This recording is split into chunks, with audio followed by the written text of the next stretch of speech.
Já foste traída pela única pessoa que prometeu proteger-te? Já viste alguém que amavas humilhar-te perante o mundo inteiro, como se todo o vosso passado juntos não tivesse significado absolutamente nada? Sim, esse tipo de traição.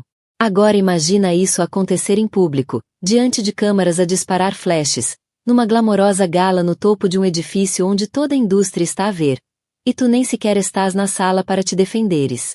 Foi isso que lhe aconteceu. A Elise Morro. O ex-marido dela entrou a sorrir com a nova noiva. E quando os fotógrafos perguntaram quem ela era, ele não se limitou a exibir o enfeite no braço. Ele riu-se da Elise, chamou-lhe um caso de caridade, disse que tinha feito um upgrade, e toda a gente ouviu. Ele achava que ela ia ficar calada. Ele achava que ela já não contava. Mas deixa-me dizer-te uma coisa. Ele não acordou apenas a mulher que deixou para trás. Ele acordou o ícone que ela sempre estava destinada a ser. E em apenas 72 horas, o mundo ia virar do avesso.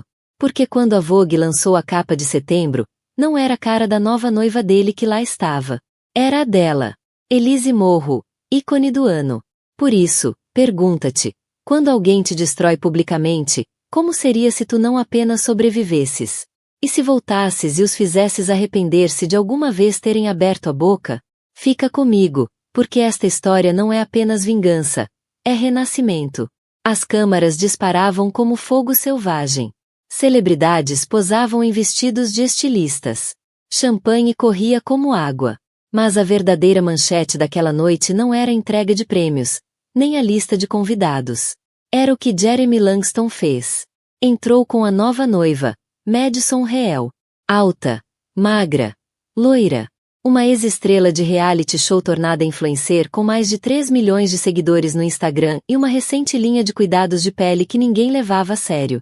Mas naquela noite, ela não era apenas um acessório. Era o troféu de Jeremy. E ele queria que todos soubessem disso. Ao passarem pelas cordas de veludo, Jeremy parou para dar uma breve entrevista. Jeremy, com um ar impecável. E quem é esta mulher deslumbrante ao teu lado? Jeremy sorriu de lado. Esta é a Madison, a minha futura esposa. Não é linda? Acho que é o que acontece quando deixas de namorar. Bem, casos de caridade. O repórter riu-se, desconfortável, sem saber se tinha ouvido bem. Mas Jeremy não parou por aí. Ela não é apenas bonita. É culta, refinada, pronta para Vogue. Não como a minha ex. Sempre a fingir, a fazer compras em lojas de segunda mão como se fosse uma estética. Quer dizer, por favor. O repórter piscou os olhos. A câmara continuou a gravar.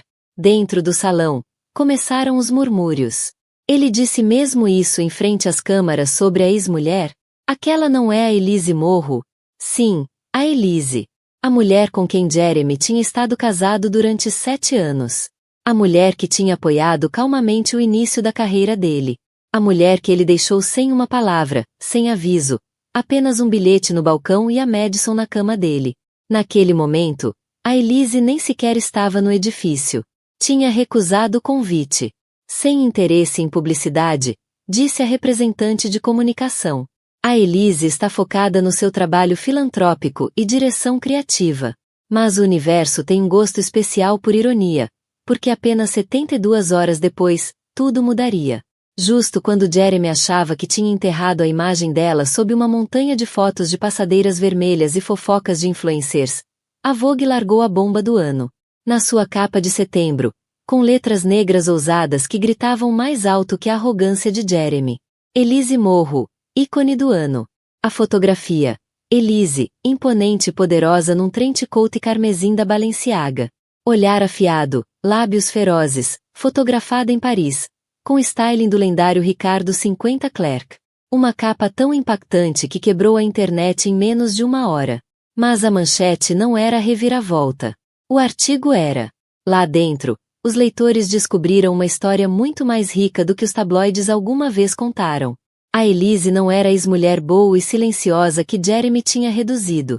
Era uma ex-editora de moda, uma especialista em têxteis e a mente anônima por trás de várias das campanhas de moda sustentável mais virais da última década. Ela tinha se afastado do Jeremy, sim, mas não tinha desmoronado. Ela tinha criado. Elise não apenas sobreviveu à traição, transformou-a num império. A internet explodiu. Elise merecia melhor. Tornou-se tendência global em poucas horas.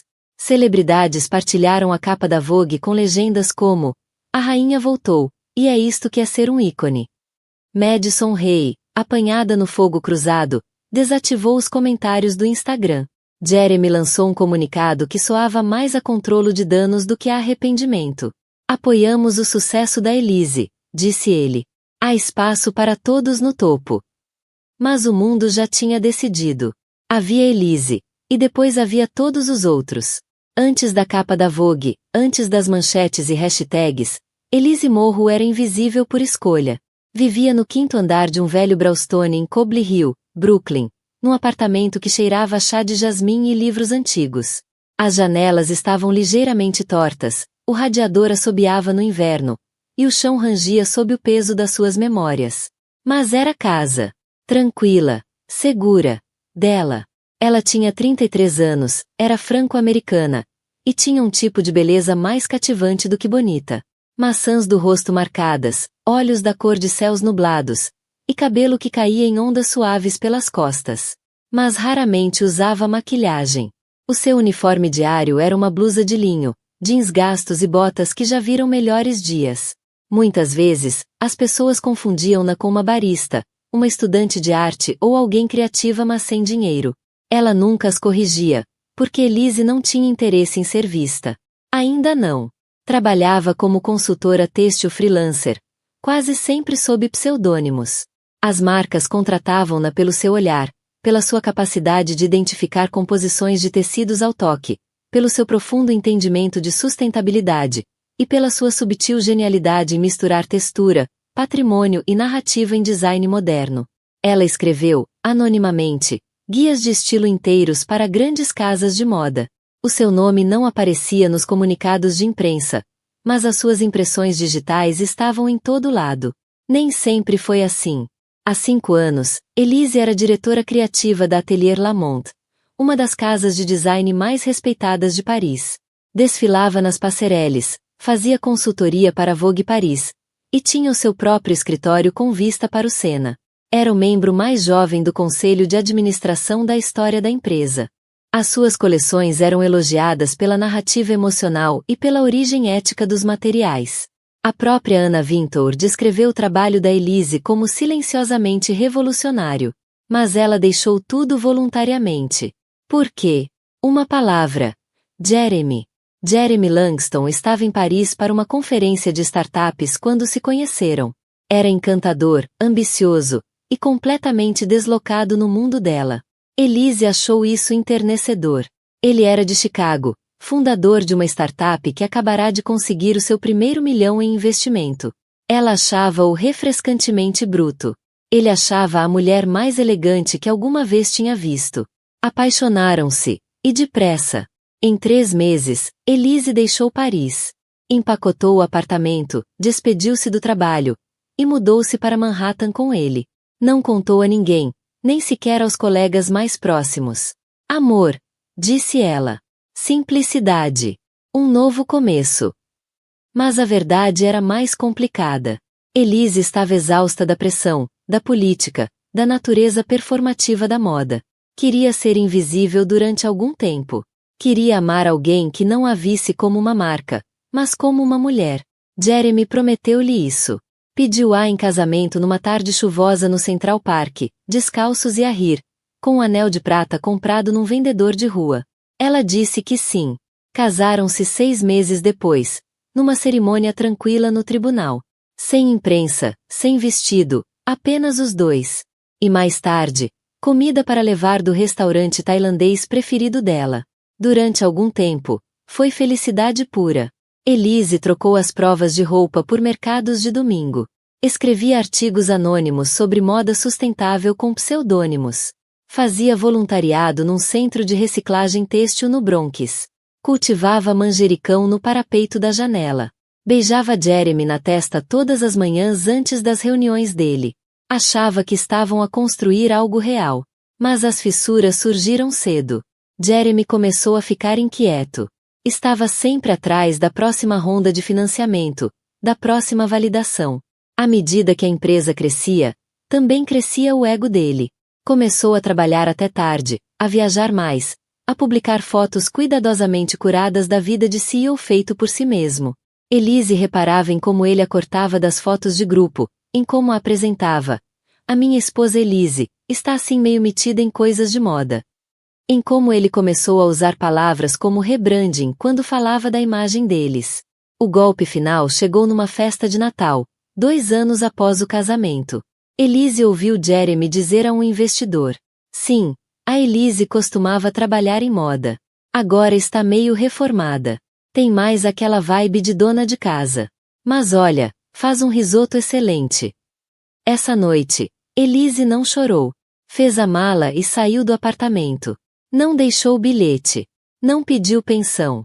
Não levou nada, exceto o passaporte, os cadernos de esboços e uma única foto antiga da mãe. Porque Jeremy nunca soube a verdade. Elise Morrow não era apenas uma rapariga reformada da moda. Era a única filha de Selene Morrow, a lendária historiadora têxtil que revolucionou o luxo sustentável nos anos 90. A mãe morreu quando Elise tinha 16 anos, deixando-lhe apenas um legado e uma mala cheia de amostras de seda de todos os continentes. Elise construiu a sua carreira a partir dessa mala. Nunca usou o apelido para se promover. Nunca contou a Jeremy quem era a mãe.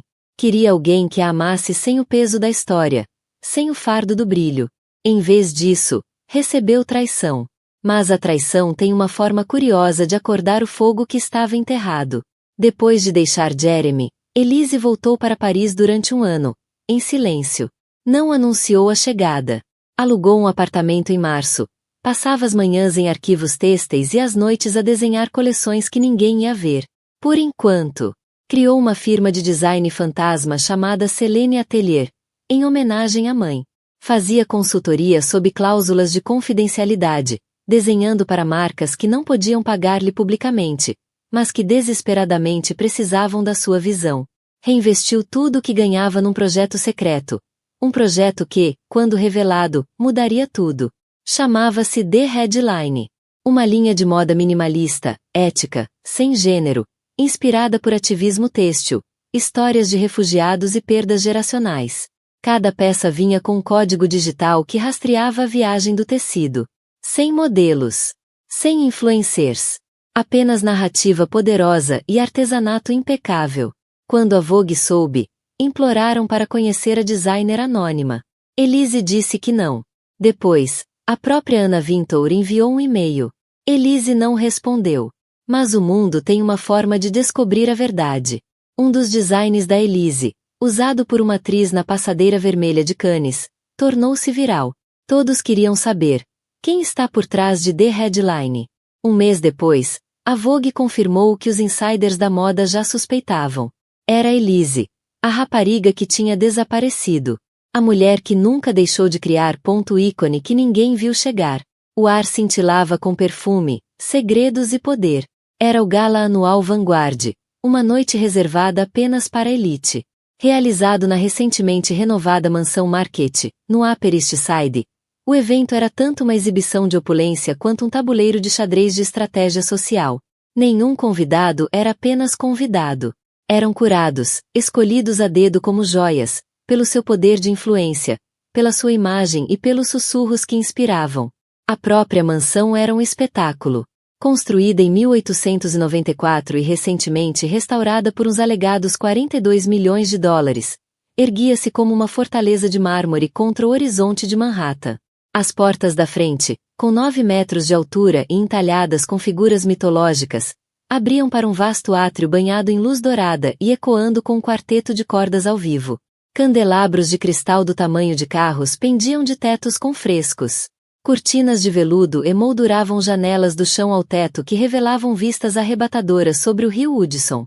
Cada mesa estava coberta com orquídeas raras trazidas do Japão e o champanhe Crio 1979 corria como um rio de diamantes líquidos.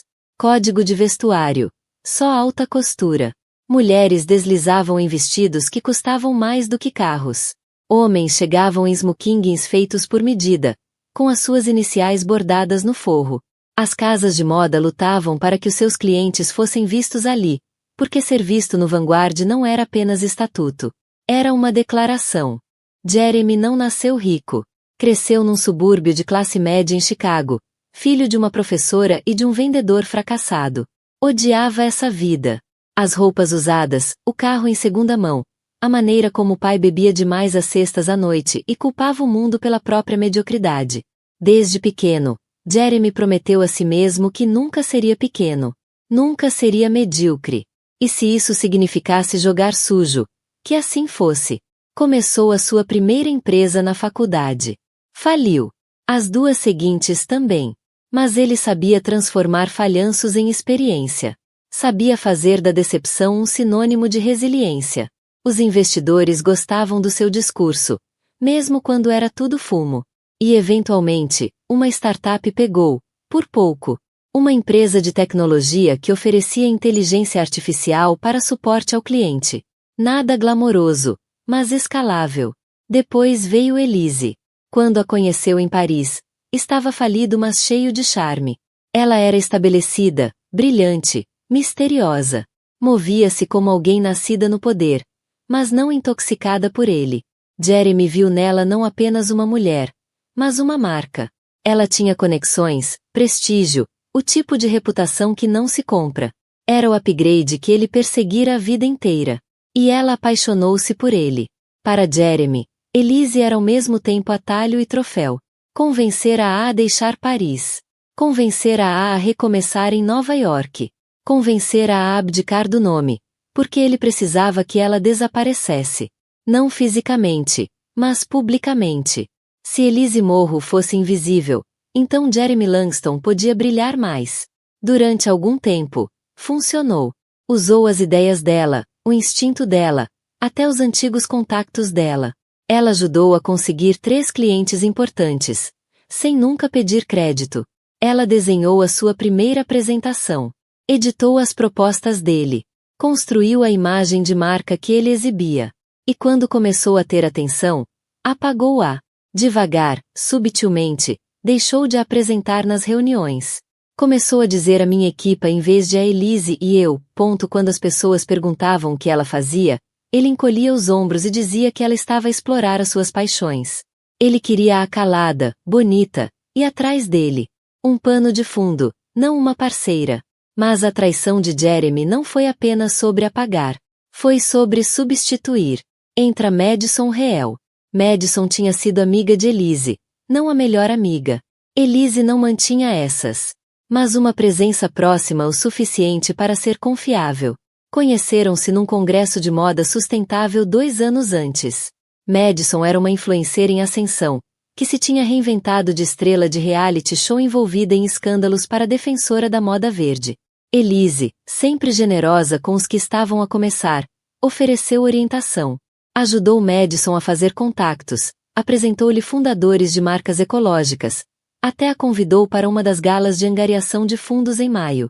Foi aí que tudo começou. Jeremy foi atraído pelo barulho de Madison. Pela sede dela. Ela não era elegante, mas era magnética à sua maneira. Não o desafiava como Elise. Ela bajulava-o. Partilhava citações dele, elogiava online, ria-se alto demais das piadas. Não percebia subtilidade. E Jeremy adorava isso, porque significava controlo.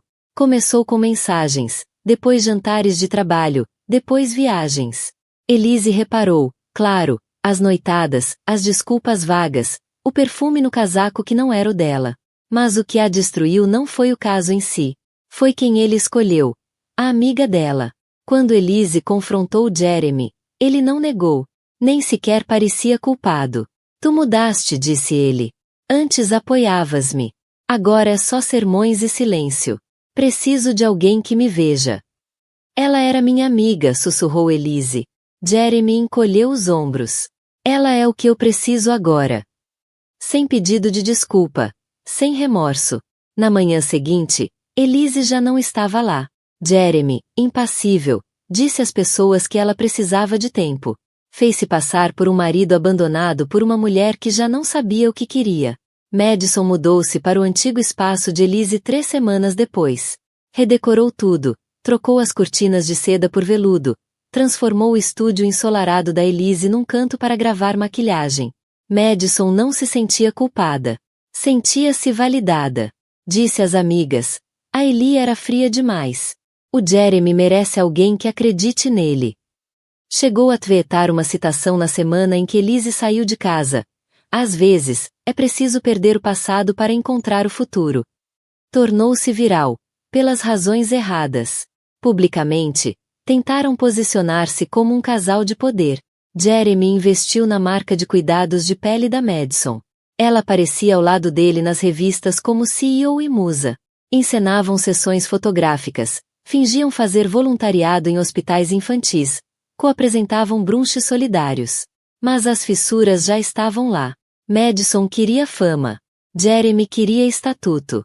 Nenhum dos dois queria o outro. Queriam a ideia um do outro. E a única coisa que os unia, a crença partilhada de que Elise não ia voltar. Estavam errados.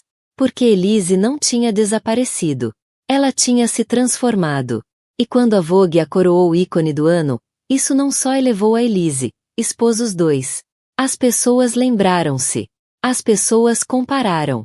Fotos lado a lado da capa da Vogue da Elise e dos flagrantes da Madison inundaram o Twitter.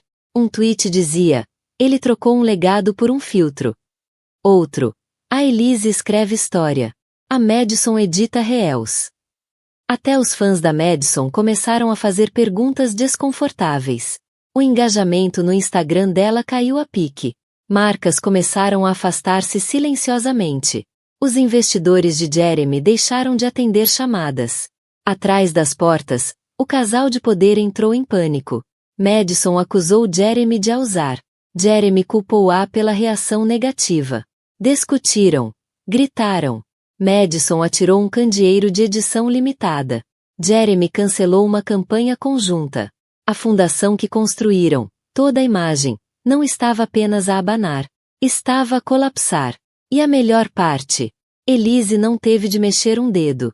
Apenas manteve-se firme, deixou a verdade respirar e viu o império construído sobre traição ruir pelo seu próprio peso. Porque o karma não se apressa, mas chega sempre. Não era suposto ser a noite dela. Elise tinha passado o dia a preparar-se para uma exposição de arte solidária que tinha ajudado discretamente a organizar. Um evento a exibir obras de jovens carenciados do Brooklyn e Harlem. Ela não era o rosto da exposição por escolha. Acreditava em dar palco aos outros. Contra o seu melhor juízo, Elise deixou a galeria e apanhou um táxi para o centro.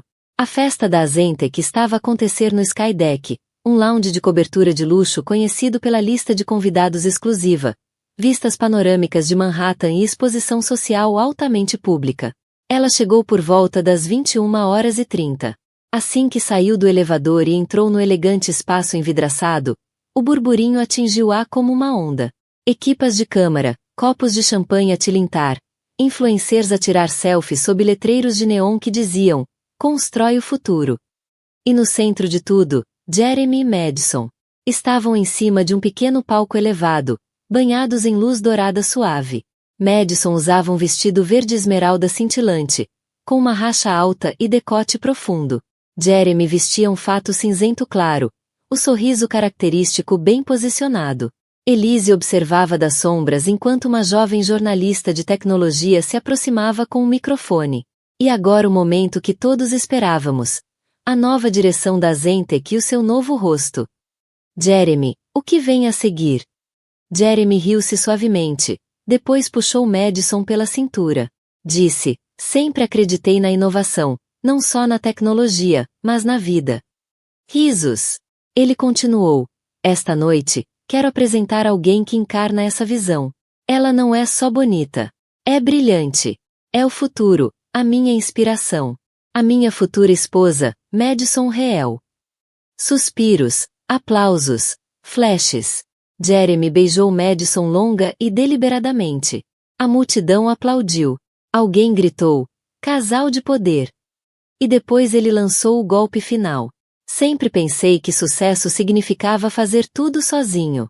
Mas percebi que se trata de encontrar o parceiro certo. Alguém que esteja ao teu nível. Alguém que não tenha medo de ser visto. Que não se esconda atrás de ideias recicladas e filosofias bege. A multidão riu-se. Alguns educadamente, outros com nervosismo. Elise ficou imóvel. Ela sabia de quem ele falava. Todos sabiam. Aquilo não era só um golpe baixo. Era um míssil calculado. Ele tinha usado o trabalho da vida dela. Sustentabilidade, humildade, impacto silencioso, como piada. E fê-lo diante de uma sala cheia de câmaras. Jeremy viu-a. Os seus olhares cruzaram-se por cima do telhado. O sorriso dele vacilou ligeiramente. Madison virou-se, seguiu o olhar dele. A expressão dela mudou no momento em que viu Elise. Um lampejo de surpresa rapidamente substituído por superioridade. Oh meu Deus! Alguém sussurrou perto de Elise. Não é essa a ex dele? Elise podia ter virado costas e ido embora. Podia ter chorado no elevador. Ligado a Camille, enterrado tudo. Mas algo dentro dela mudou. Ela avançou. Atravessou a sala. Cada passo como uma batida de tambor.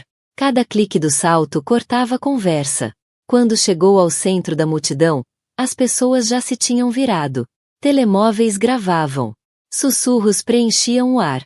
Elise parou a 5 passos do palco. Jeremy parecia atordoado. Olá, Jeremy, disse ela, com voz calma. O sorriso de Madison ficou tenso. Bem, isto é inesperado. Jeremy limpou a garganta. Eli, tu pareces. Real, completou ela por ele. Virou-se para o público. O meu nome é Elise Morro. Não fui convidada esta noite, mas parece que fui mencionada. Risadinhas suaves percorreram a sala.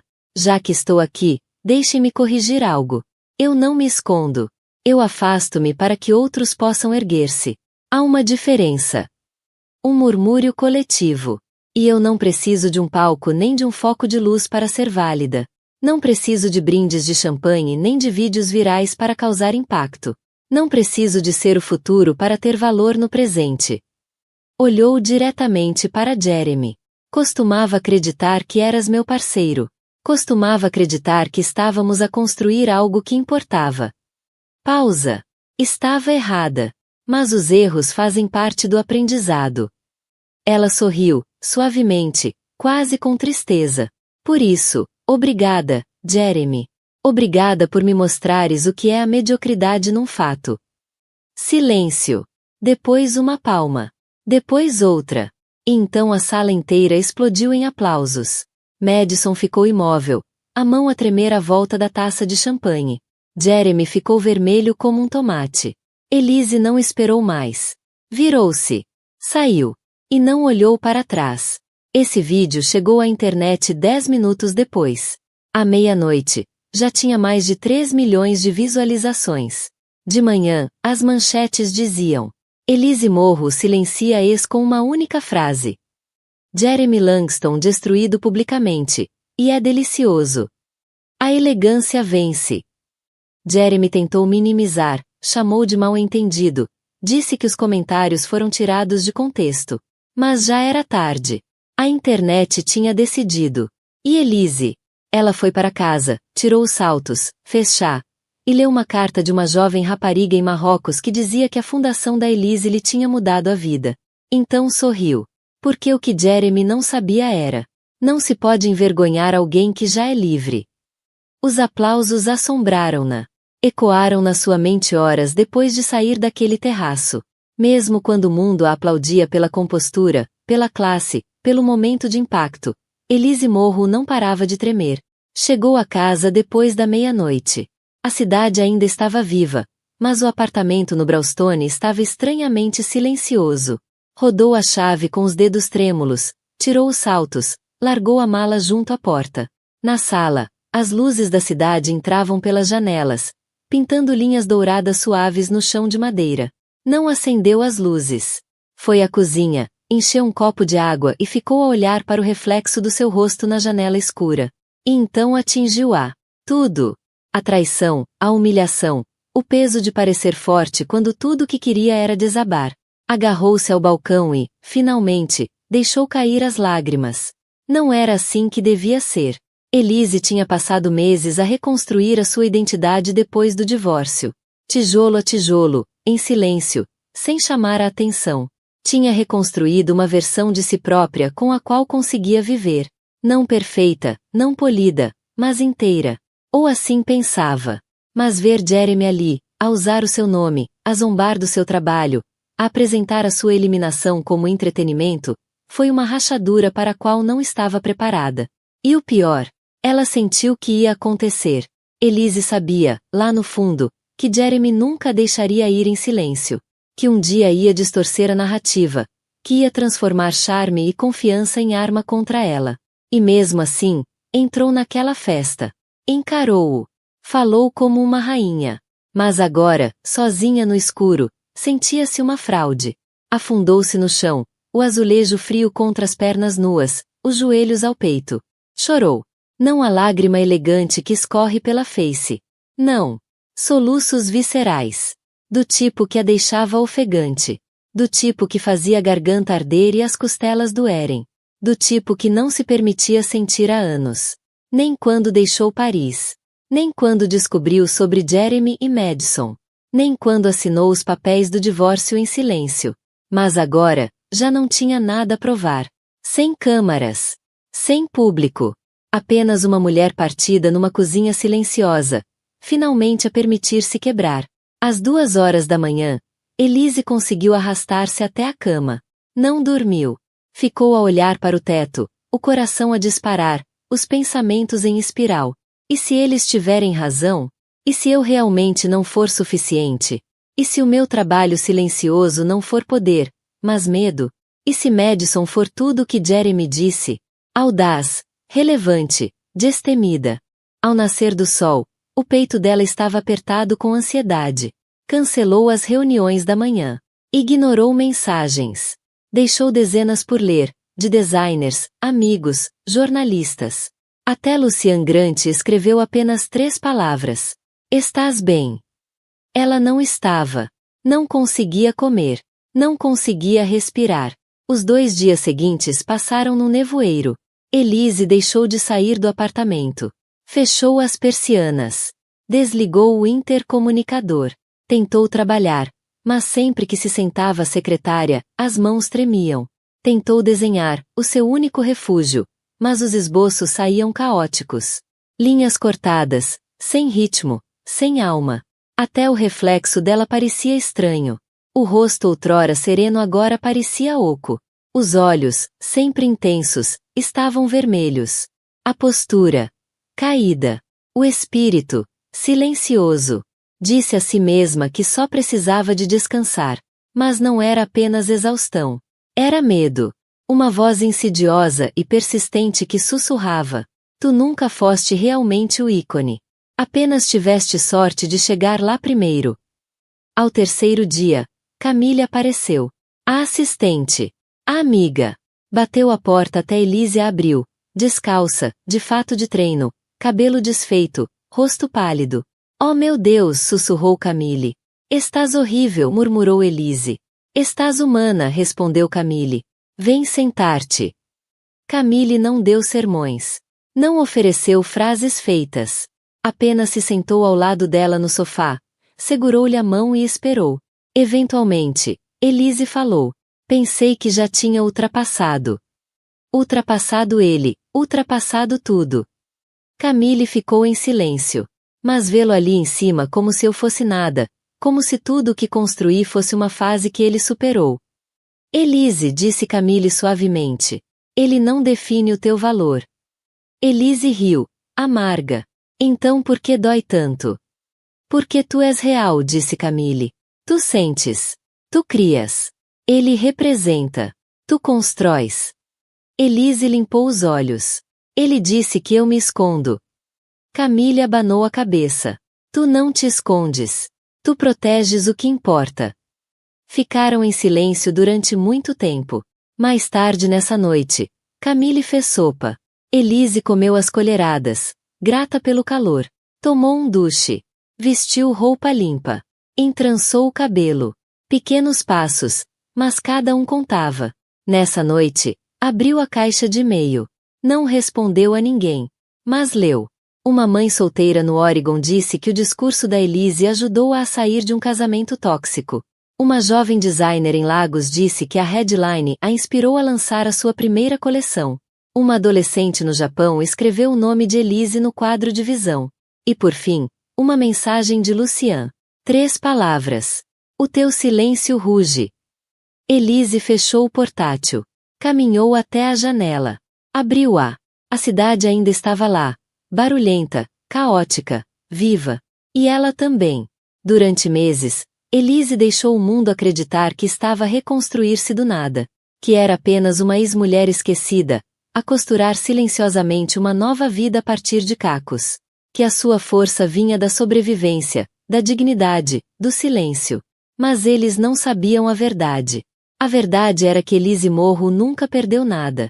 Ela simplesmente decidiu desaparecer, porque tinha algo muito maior planeado.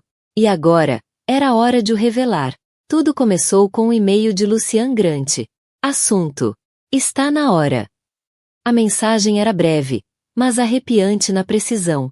Eles acham que tu és uma história. Vamos mostrar-lhes que tu és a tempestade.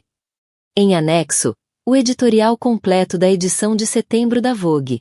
Não a capa, todos já tinham visto. Mas as páginas interiores, as que realmente importavam. As páginas que contavam a verdadeira história de Elise Morro. A infância em Lyon, França. Criada pela avó após a morte da mãe, Selene Morro, a lenda dos têxteis. Vitimada por cancro quando Elise tinha apenas 16 anos. Os anos na École des Arts Décoratifs, onde se formou no topo da turma sem nunca revelar o apelido. Os professores que a chamavam gênio do tecido. O estágio anônimo que aceitou para evitar acusações de nepotismo.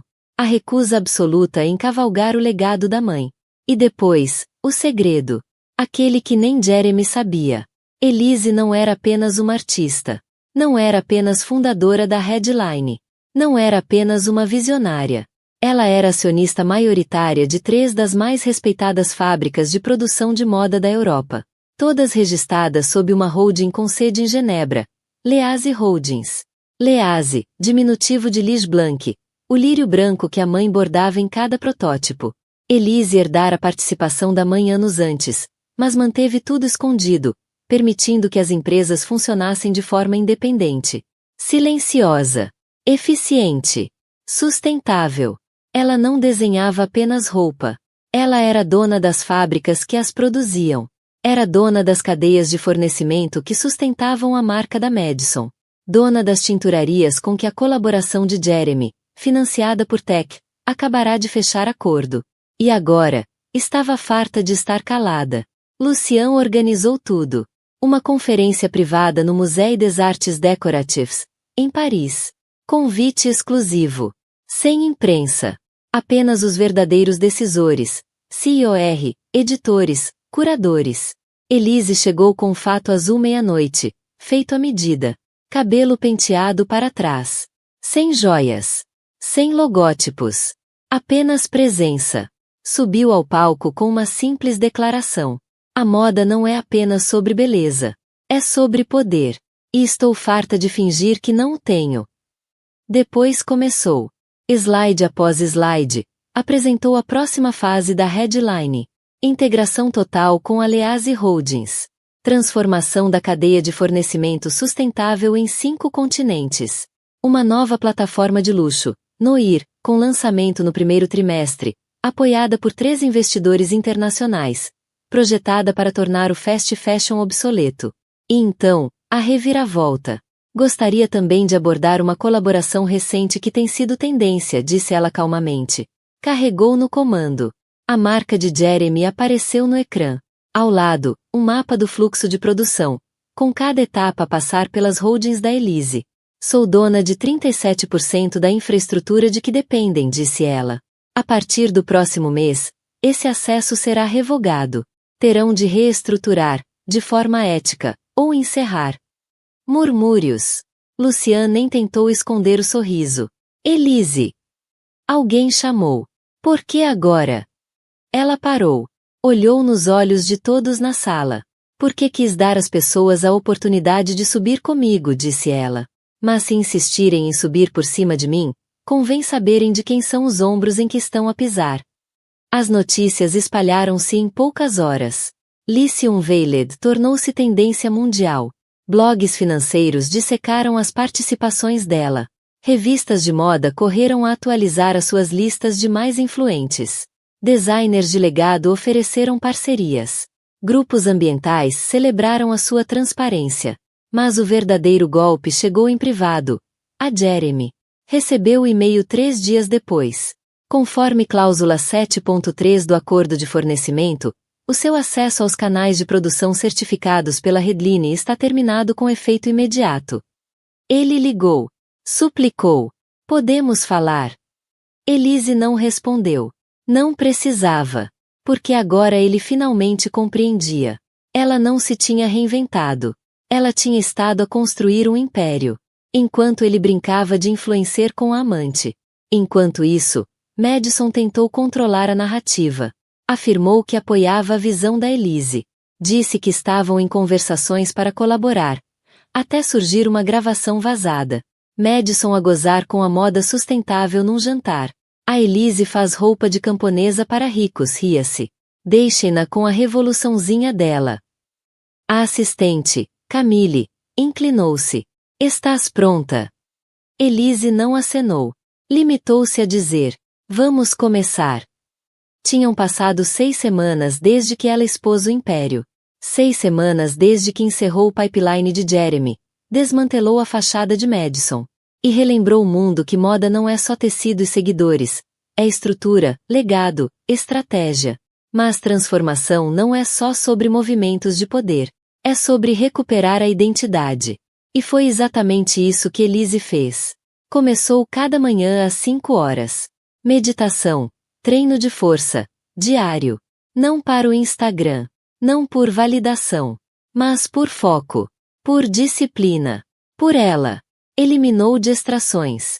Redes sociais, fóruns de fofoca. Tudo que a fazia olhar para fora em vez de para dentro. A terapeuta chamava-lhe limpeza psicológica. Elise chamava-lhe reconstrução. Contratou uma nova equipa. Não influencers ou caçadores de tendências. Mas especialistas reais, economistas, historiadores de arte, jovens engenheiros têxteis de programas subfinanciados. Criou mentorias. Financiou bolsas. Construiu laboratórios. Não estava só a preparar um regresso. Estava a construir um movimento. E depois veio a mudança física. O novo look não era sobre juventude ou tendências. Era sobre autoridade. Uma estética curada. Paletas monocromáticas, estrutura, cortes limpos. Cada conjunto dizia: eu cheguei. Tu é que não reparaste. Os blogs de moda notaram de imediato.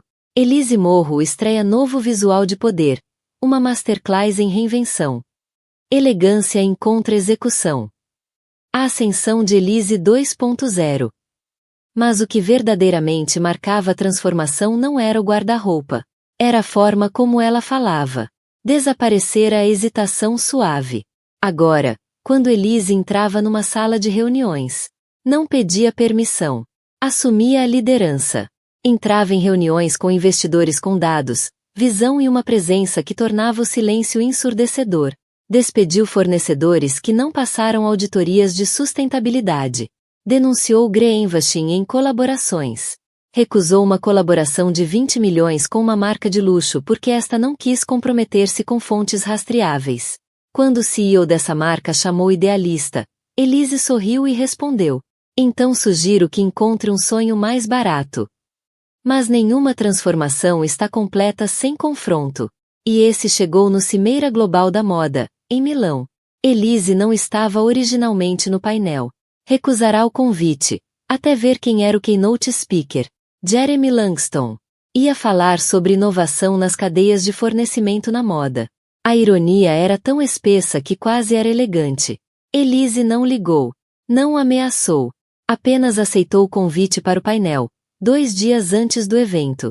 E no momento em que o anúncio saiu, Elise Morro junta-se à Cimeira de Milão. Jeremy soube que o seu reinado tinha terminado. A Cimeira era um mar de luxo e legado. Velho dinheiro. Nova fama. Painéis greenwashed. Sessões fotográficas encenadas. E então Elise entrou. Não pela entrada principal. Pelo corredor central. A meio da apresentação de Jeremy. A sala inteira virou-se. Jeremy gaguejou no palco. Os slides tremelicaram. Madison, sentada na primeira fila, enrijeceu. Elise não parou. Sentou-se no palco, cruzou as pernas e esperou. O moderador abriu o painel. Jeremy falou primeiro. Estamos aqui para falar sobre o futuro, disse ele, com a voz ligeiramente tensa. E como a tecnologia pode empoderar a moda de forma responsável. Elise inclinou a cabeça. Sorriu. Responsabilidade, disse ela. Não é um recurso. É uma base. E se precisas de uma equipa de relações públicas para explicar a tua ética, é porque não tens nenhuma. Suspiros. Risos. O moderador tropeçou. Miss Morro, podia desenvolver. Elise inclinou-se. A moda não está a morrer. Está a evoluir. E aqueles que se agarram à ilusão de que visibilidade é valor, vão ser relíquias. Não lendas. Jeremy abriu a boca. Mas nenhuma palavra saiu. A sala aplaudiu. Nessa noite, o momento tornou-se viral. Clipes do painel circularam com legendas como: ela não veio para falar, ela veio para acabar com ele. Morro transforma cimeira em tribunal, e ganha.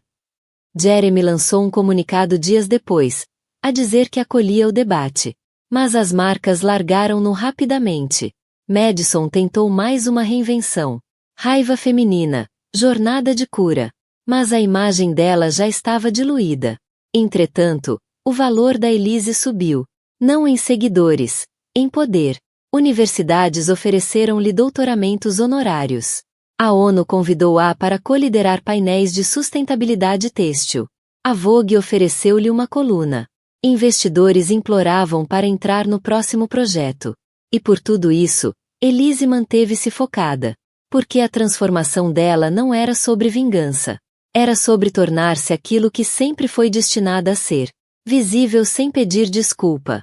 Poderosa sem abalo. Numa noite, Camille perguntou-lhe: tem saudades da antiga tu? Elise sorriu, suavemente. Ela construiu a base. Mas eu é que vou terminar o império. E com isso, virou-se para o quadro de visão.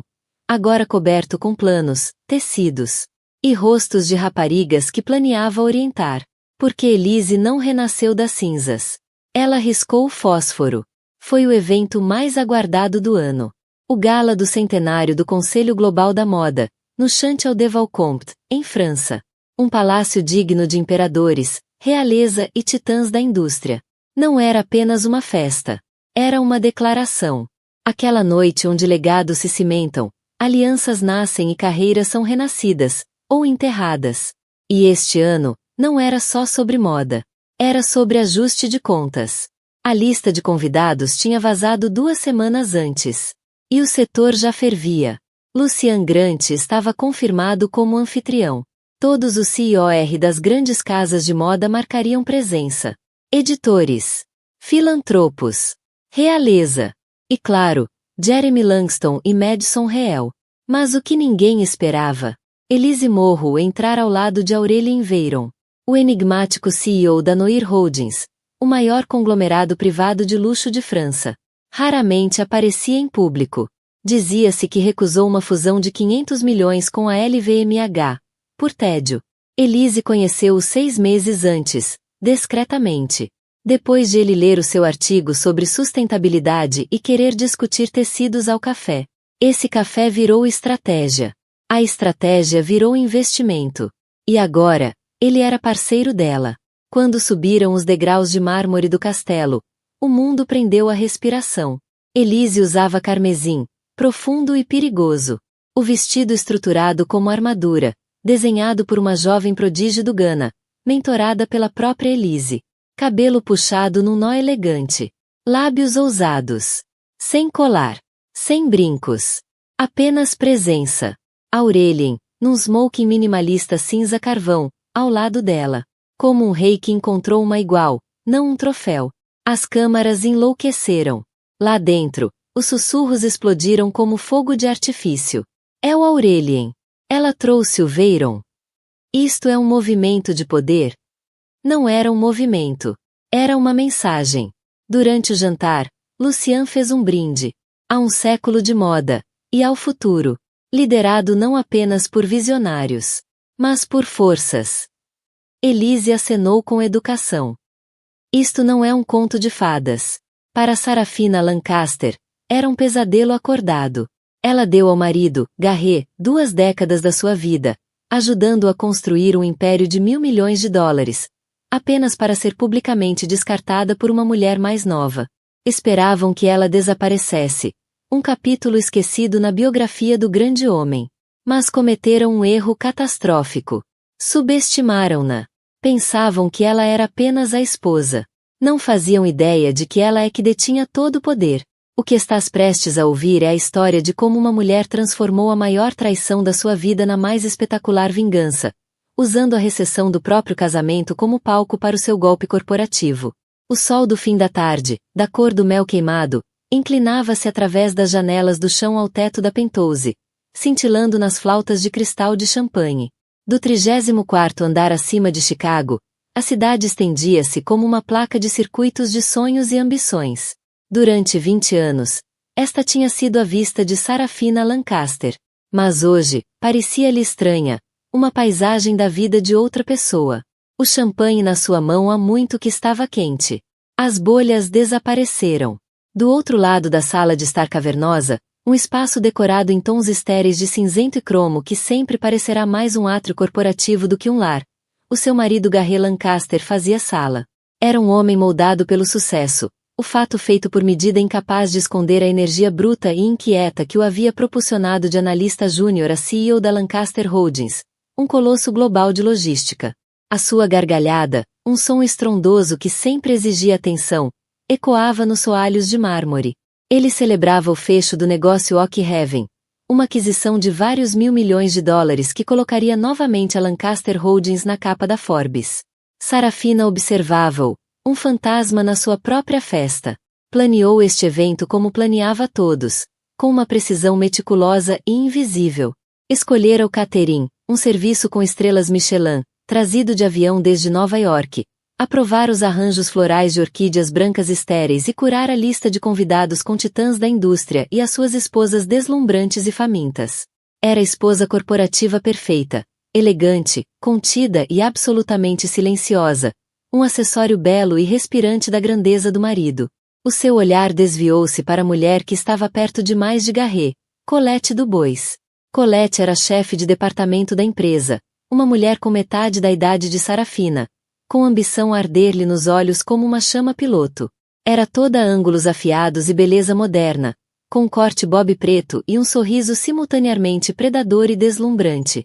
Tocou no braço de Garret enquanto ria da piada dele, um gesto casual e possessivo que enviou uma lasca de gelo familiar pelo coração de Sarafina. Isto já durava 2 anos. Ao início, era apenas um sussurro, uma mudança na agenda de Garret, o aroma de um perfume diferente nas suas camisas. Depois vieram as reuniões noturnas, as viagens de negócios súbitas. Sarafina vira os extratos dos cartões de crédito, as reservas de hotel para 2 em cidades onde a Lancaster Holdings não tinha negócios. Tinha visto a forma como Colette olhava para o seu marido, não com a parceria tranquila de uma colega, mas com o brilho triunfante de uma conquistadora. Sarafina não disse nada. O que haveria a dizer? No mundo deles, o dever principal de uma esposa era manter a fachada. Um divórcio conturbado, um escândalo público, era mal para a marca. Garret era a marca, e ela, por extensão, a sua guardiã silenciosa e sorridente. Por isso, desempenhou seu papel, organizando os jantares dele, sorrindo ao seu lado e, lentamente, morrendo por dentro na sua gaiola dourada. A festa começou a esvaziar-se à medida que a noite caía. As luzes da cidade cintilavam como um mar de estrelas distantes. Finalmente, restavam apenas os 3 naquela sala vasta e silenciosa. O pessoal de catering movia-se com silêncio espectral, limpando os restos da celebração. Um triunfo, não achas? Disse Garret, finalmente voltando a sua atenção para Sarafina. Aflouxou a gravata, o rosto corado de champanhe e vitória. Oak Haven é nosso. Eles nem souberam o que os atingiu. Foi uma negociação magistral. De facto foi, acrescentou Colette, num tom baixo e aveludado. Foi até ao bar e serviu-lhe um uísque. Os seus movimentos eram fluidos e confiantes. Não ofereceu nenhum a Sarafina. Sem dúvida que foi, respondeu Sarafina, com a voz firme. Colocou a flauta de champanhe intacta numa bandeja que passava. Parabéns! Garret pegou no uísque que Colette lhe ofereceu, os dedos tocando os dela.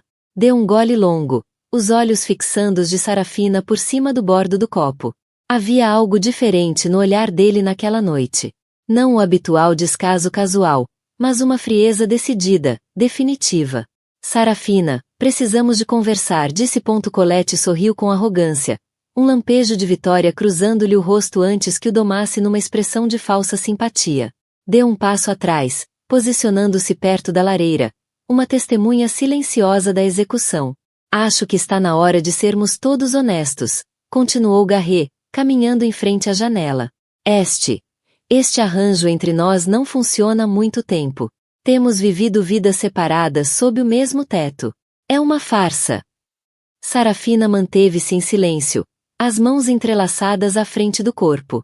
Sentia-se estranhamente calma, como um marinheiro quando a tempestade que vinha seguindo no horizonte finalmente rebenta. Estou apaixonado pela Colette, disse ele, as palavras cruas e brutais. Quero estar com ela. Quero construir uma vida verdadeira, uma vida com paixão. Estou farto disto. Fez um gesto vago em direção à sala opulenta, a Sarafina, como se ela fosse apenas mais uma peça de mobiliário caro e sem alma.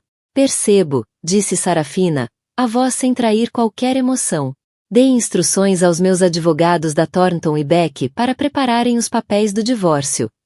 Garret continuou, ganhando embalo agora que as palavras mais difíceis já estavam ditas. Eles entrarão em contato com os teus. Pretendo ser generoso. Claro que ficarás muito confortável. Um corte limpo. É o melhor para todos. Olhou para ela, esperando lágrimas, uma cena, um pedido. Não viu nada disso. Apenas uma estranha, inquietante quietude. Foi Colette quem quebrou o silêncio, avançando e pousando uma mão no ombro de Garret. Não queríamos magoar-te, Sarafina, disse, a voz a pingar de pesar fingido. Simplesmente não conseguimos lutar contra isto. O amor é amor.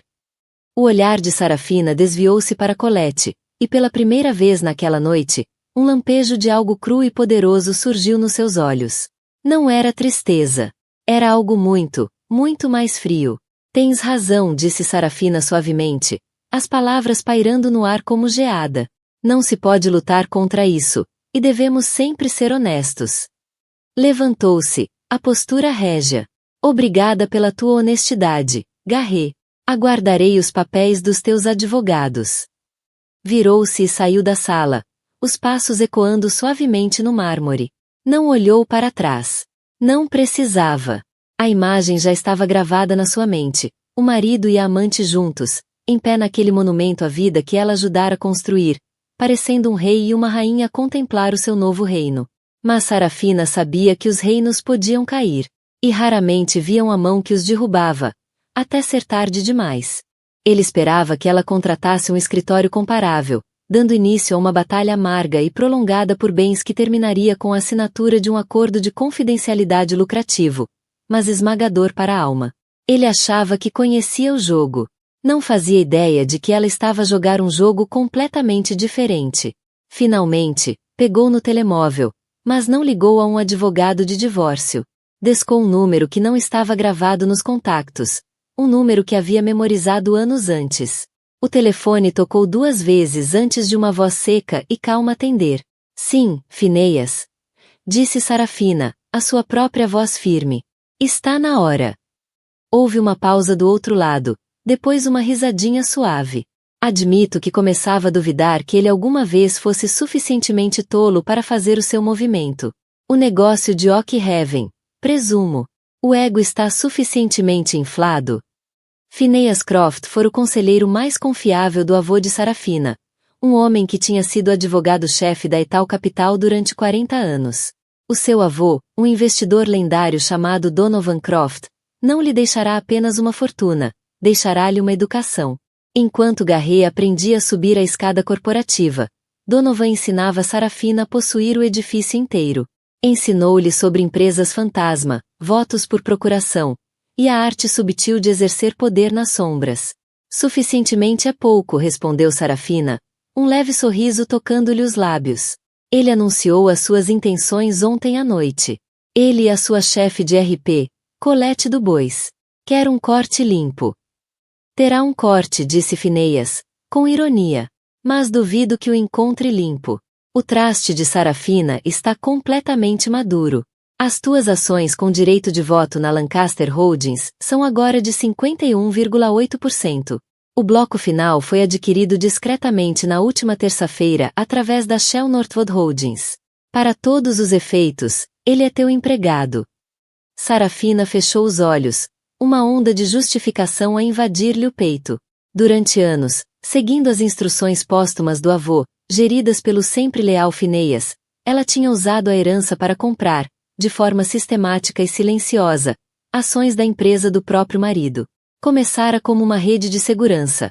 Uma estratégia em que o avô insistira quando ela se casara com o encantador e ambicioso Garret. Nunca deixes a tua segurança nas mãos de um homem, minha querida, dissera-lhe ele. Deixa-a num portfólio diversificado e numa participação de controlo. Ao longo dos anos, à medida que a ambição de Garret se transformava em arrogância e os seus afetos se desviavam, a estratégia defensiva evoluíra para uma ofensiva. Ela viu alavancar a empresa até o limite em projetos arriscados como o negócio de Oak Haven, enquanto se sentia confortavelmente seguro na sua genialidade aparente. Nunca pensou em verificar a estrutura acionista das inúmeras pequenas firmas de investimento que detinham ações da sua empresa. Estava demasiado ocupado a olhar para as manchetes para ler as letras pequenas. Quero prosseguir exatamente como discutimos, disse Sarafina Phineas, a voz agora afiada com propósito. Nenhum movimento súbito. Nenhum anúncio hostil. Que ele pense que está no controlo total. Que ele entregue os papéis. Que acredite que sou apenas a esposa descartada a preparar-se para lutar pela pensão. E o casamento?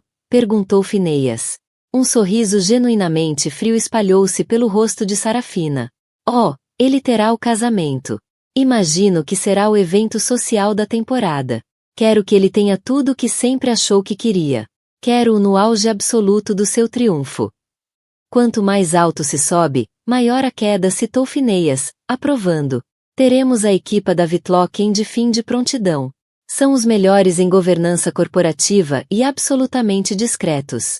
Representarão os teus interesses, não como esposa, mas como acionista maioritária. Obrigada, Phineas, por tudo. O teu avô estaria imensamente orgulhoso, Sarafina. Sempre disse que tinhas melhor cabeça para isto do que o Garret alguma vez teve. Só tinhas mais paciência. Após a chamada, Sarafina finalmente abriu o envelope da Thornton e Beck. Folheou os documentos, o jargão jurídico um borrão. Era uma proposta padrão, embora agressiva. Ele oferecia-lhe a Pentose, uma quantia de $20 milhões e uma pensão anual de $500 mil. Tudo dependente de um nada. Era uma fortuna para a maioria. Mas uma ninharia comparada com o verdadeiro valor do império. Um insulto disfarçado de generosidade. Dobrou os papéis com cuidado e guardou-os numa gaveta. Não ia precisar deles. Nas semanas que se seguiram, Sarafina desempenhou o seu papel na perfeição. Saiu da Pentose e mudou-se para uma suíte luxuosa no Península Chicago. Um movimento que Garret interpretou como o recuo de uma mulher derrotada. Contratou um advogado de divórcios conhecido, mas de segunda linha. Um homem conhecido por resolver, não por lutar. Trocaram propostas. O seu advogado, seguindo as instruções dela, fez uma contraproposta ligeiramente mais alta, mas ainda dentro dos limites de um divórcio típico de bilionários. Garret, cego pelo próprio ego e pelos sussurros triunfantes de Colette, viu tudo como um roteiro previsível. Disse a Colette que Sarafina estava a ser sensata, que sabia que não podia ganhar. Estava demasiado ocupado a planear o seu futuro glorioso para notar a tempestade a formar-se no horizonte. Ele e Colette marcaram a data do casamento, uma cerimônia sumptuosa a realizar-se dentro de 6 meses na histórica Greystone Manor, nas margens do Lago Michigan. Os convites, em cartão creme espesso com letras douradas, foram enviados a todos os que importavam no seu mundo. Uma tarde, enquanto Sarafina tomava chá na sua suíte do hotel, chegou um pacote. Era um dos convites de casamento. Ela ficou a olhar para a caligrafia elegante, o seu nome inscrito no envelope interior. Um último ato de crueldade e arrogância absolutamente deslumbrante. Ele não estava apenas a divorciar-se dela. Estava a convidá-la para testemunhar a sua própria substituição. Uma mulher inferior teria rasgado o convite em pedaços. Uma mulher inferior teria chorado. Sarafina simplesmente pegou no telemóvel e enviou uma mensagem à organizadora do casamento, uma velha conhecida. Querida Genevieve, escreveu. Fiquei tão tocada por receber o convite. Claro que estarei presente. Não perderia por nada deste mundo. Depois enviou outra mensagem, desta vez a Finéias. O convite chegou. A cortina está levantada, respondeu ele momentos depois. Excelente! Todos os ativos estão em posição. O conselho foi preparado. Estão a ficar nervosos com o estilo de liderança descuidado do Garret após o negócio de Oak Heaven. Um quarteto de cordas tocava Vivaldi à medida que os convidados chegavam. O ar estava denso com perfume de milhares de rosas brancas importadas. E o champanhe corria de fontes que ladeavam a entrada principal. Colette era uma visão num vestido Vera Wang feito por medida. Uma confecção de seda e renda que se moldava à sua silhueta esguia. O seu sorriso era incandescente, os olhos brilhando com a luz de uma vencedora. Ela tinha vencido. Tinha substituído a discreta e elegante Sarafina e agora estava ao lado do homem que comandava uma das corporações mais formidáveis do país. Hoje era sua coroação. A lista de convidados era um verdadeiro quem é quem das finanças, da política e da indústria. Membros do conselho da Lancaster Holdings misturavam-se com gestores de fundos de investimento e senadores. Davam palmadas nas costas de Garret, parabenizando pela bela noiva e pelas suas recentes conquistas empresariais. Os murmúrios sobre o divórcio eram apenas isso, murmúrios, tingidos de uma admiração relutante pela ousadia do homem. Ele tinha conseguido tudo de forma tão limpa, tão eficiente. E então, mesmo quando a cerimônia estava prestes a começar, uma onda silenciosa de choque percorreu a multidão. Um Bentley preto, discreto e impossivelmente elegante, subiu pela longa entrada de cascalho. O motorista, um homem que conduzia para a família de Sarafina há 30 anos, abriu a porta. Sarafina surgiu. Não vinha vestida de preto, a cor tradicional do luto ou do desdém. Em vez disso, usava um fato feito por medida em seda azul safira, talhado na perfeição. Era um fato de poder, não um vestido de vítima. O cabelo estava apanhado num coque impecável e brilhante, e um único colar de safira magnífico, o lendário Estrela de Genebra, uma herança da família Croft, repousava no colo do seu pescoço. Era uma peça que Garret sempre cobiçara, símbolo de uma riqueza e poder de velhos mundos que ele nunca conseguiu realmente alcançar. Ela não parecia uma mulher desprezada, mas sim uma mulher no comando. Um silêncio caiu sobre os convidados reunidos, bocas literalmente entreabertas. Garret, de pé no altar, sentiu um abalo, como se o dia perfeito tivesse subitamente rachado. Ele não acreditava realmente que ela viria. Tinha enviado o convite como um último golpe triunfante, uma forma de sublinhar a sua vitória. Esperava que ela recusasse ou, melhor ainda, que o ignorasse, confirmando a sua irrelevância.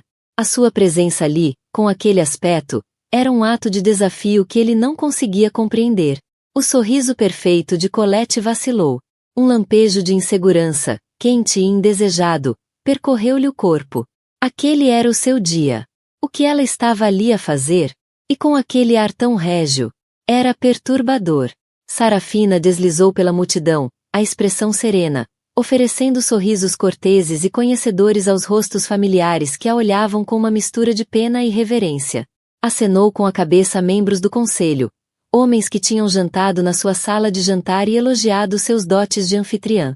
Via as perguntas nos seus olhos, os cálculos súbitos.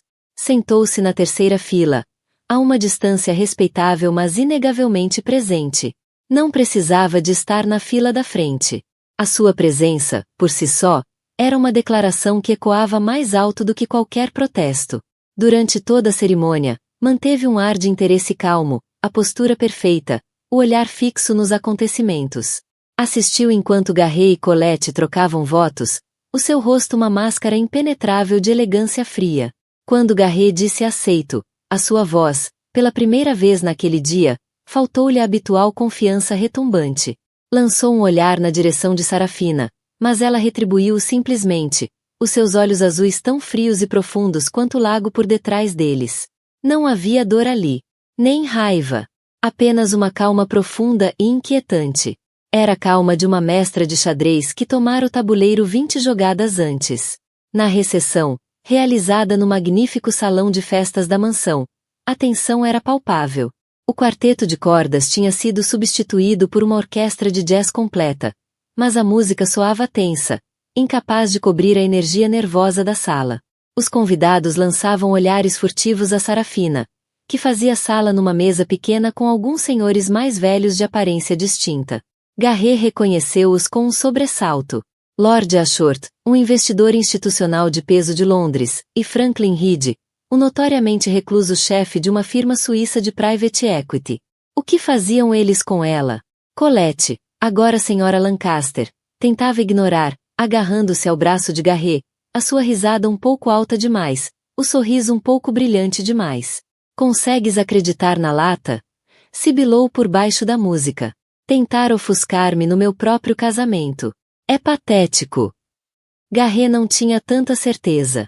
Patético não era a palavra que ele usaria para descrever a mulher no fato Safira.